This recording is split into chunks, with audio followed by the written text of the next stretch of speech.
Je viens juste de terminer d'enregistrer la séance sur les chakras que vous avez fait juste hier. Et je lisais un commentaire de Jocelyne sur la confiance en soi, sur l'assurance, sur l'aisance. Et j'avais envie de vous partager mon point de vue, mon expérience là-dessus. Parce que des fois, on pense que « Wow, c'est super, Maryse, elle est très à l'aise, elle a très confiance en elle.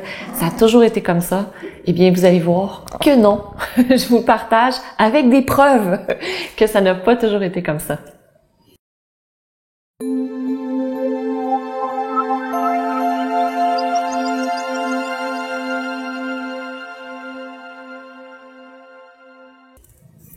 Namasté.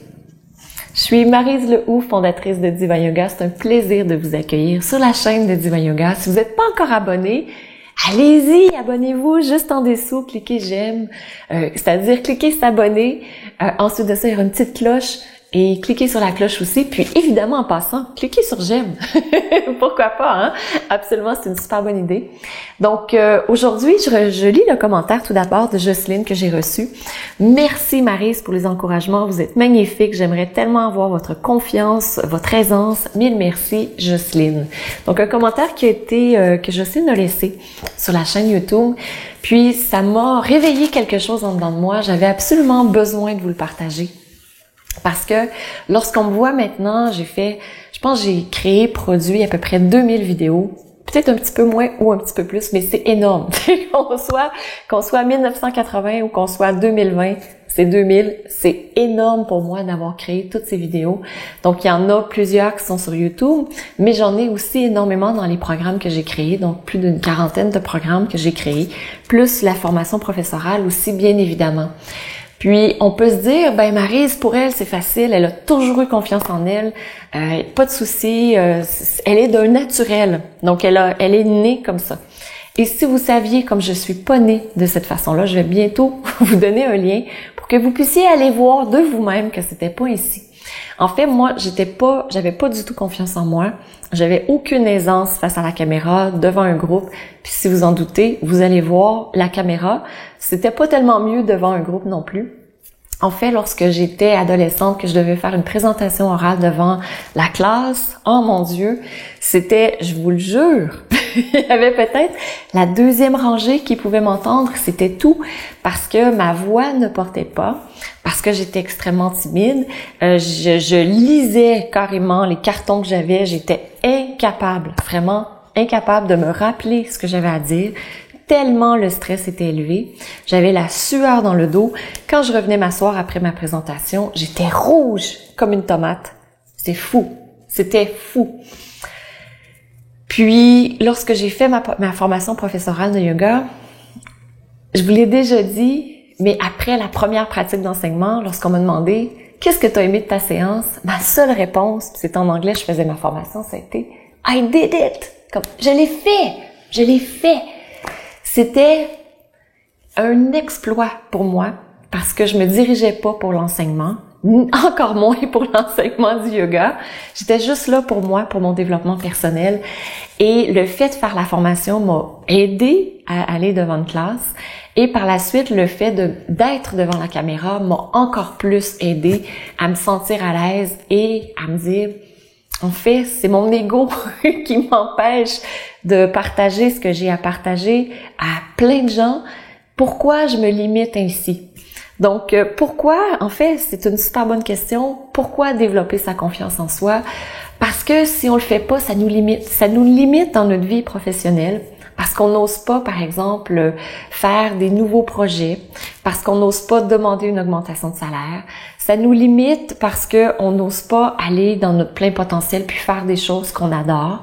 Ça nous limite dans notre relation amoureuse parce que quand il y a quelque chose qui va pas, on n'a pas la confiance en soi pour dire « Mon chéri, ma chérie, ça va pas et voici ce que j'aimerais qu'on fasse. » Pas juste dire « ça va pas », mais voici comment on pourrait transformer ça puis avoir ce leadership pour le transformer.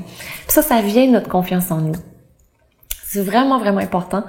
C'est grâce à la confiance en soi qu'on va faire des projets qu'on n'aurait jamais fait, comme par exemple suivre une formation professorale. Peut-être que vous êtes dans cette situation-là où vous dites « j'ai tellement pas confiance en moi, je serais incapable de faire ça ».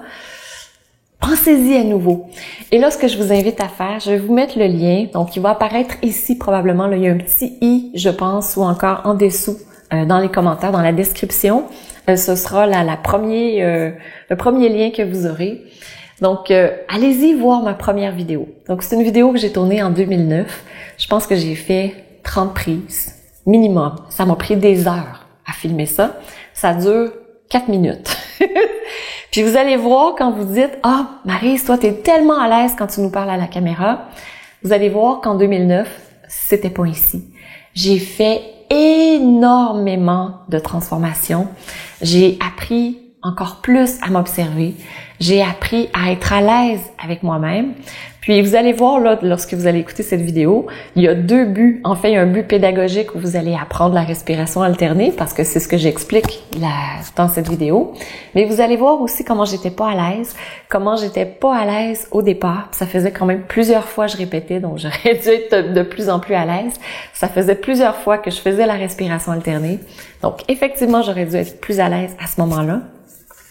Puis vous allez voir aussi vers la fin que je suis un petit peu plus à l'aise, mais pas tellement plus, mais un peu plus au moins.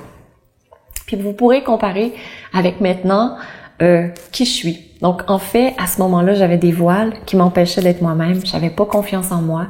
J'avais pas confiance en mon message, alors que quand je réécoute la vidéo, c'est super bien expliqué. Donc c'est pas au niveau du contenu qui était problématique, c'est vraiment moi qui n'osais pas. Et après avoir fait cette vidéo en 2009, ça a été une expérience quand même traumatisante pour moi. Ça a pris jusqu'en 2013 pour que je refasse la deuxième. Ce que je recommande souvent lorsqu'on vit des expériences difficiles, c'est tout de suite après recommencer. Donc, dans la formation professorale, c'est ce qu'on fait. On n'en fait pas juste une vidéo, on fait pas juste une pratique d'enseignement parce que sinon on reste sur cette expérience. Puis on en fait plusieurs, puis à la fin, on se sent beaucoup plus à l'aise. Vous aurez plein de participants de la formation qui vont pouvoir vous le partager. Donc, vous allez voir, ça m'a pris 4 ans avant d'être à l'aise. Je l'ai pas refait tout de suite. C'était une erreur. Puis par la suite, là, j'en ai refait. Puis ce qu'on dit, c'est de pratiquer 1000 fois une chose plutôt que une fois 1000 choses. Oui, merci Léa. T'es fine, m'encourage. C'est ce que j'ai fait. J'ai pratiqué plus de 2000 fois une chose. Puis je vais continuer encore à partager en vidéo parce que je trouve que c'est un mode qui nous permet de vraiment connecter. Donc, de se connecter ensemble, c'est un mode que j'adore, qui permet d'exprimer beaucoup en peu de temps, puis je peux rester authentique quand je le fais. Donc, j'aime beaucoup ce mode de partage, puis allez voir. Donc, je vous remets le lien juste ici, allez voir en dessous, puis ce que je vous invite à faire, c'est une fois que vous aurez vu la vidéo, ça dure 4 minutes, c'est pas très long, revenez ici pour m'écrire dans les commentaires. Et vous? Et vous? Comment vous pourriez faire pour avoir plus confiance en vous? Et qu'est-ce que vous avez pensé, en fait, de ma transformation ou encore de ma première vidéo comparativement maintenant? Donc, je vous laisse là-dessus. Je vous embrasse et on se retrouve demain en philosophie. Namasté.